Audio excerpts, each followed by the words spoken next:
Bonjour, je suis Sophie Stevens, professeure-chercheur en musique, titulaire de la chaire de recherche du Canada en recherche-création en musique et directrice du site Université Laval de l'Observatoire interdisciplinaire de création et de recherche en musique. La recherche-création, c'est une approche appliquée à un projet de recherche qui est mené par un individu et plus souvent par différents experts qui vont interagir afin de mener à des résultats qui vont être de nature artefactuelle et théorique, et le tout, donc le projet, avec ses aspects théoriques et pratiques, vont avoir une valeur pour les collaborateurs qui travaillent sur le projet. Les enjeux de la recherche-création sont méthodologiques. Si l'on place plusieurs collaborants ensemble qui sont issus de disciplines différentes, de pratiques et de recherche, c'est d'observer les interactions entre toutes ces personnes, tous ces experts qui vont collaborer à la mise sur pied d'un projet.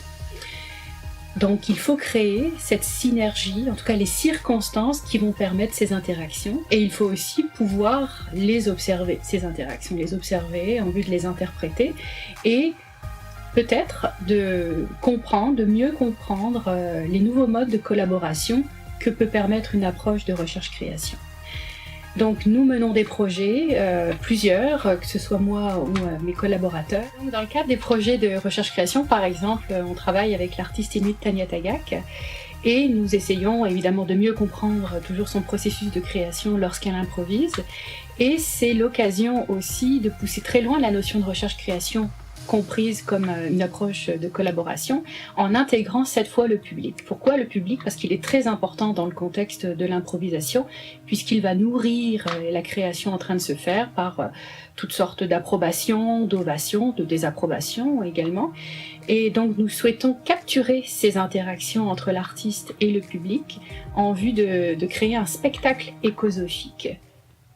Donc la première étape de ce projet a eu lieu en février 2016 au Palais Montcalm, où nous avons eu la chance de pouvoir capter les mouvements corporels et vocaux de l'artiste à l'aide d'un mocap, ce qui nous a permis de mieux comprendre les rapports entre ses gestes et voix.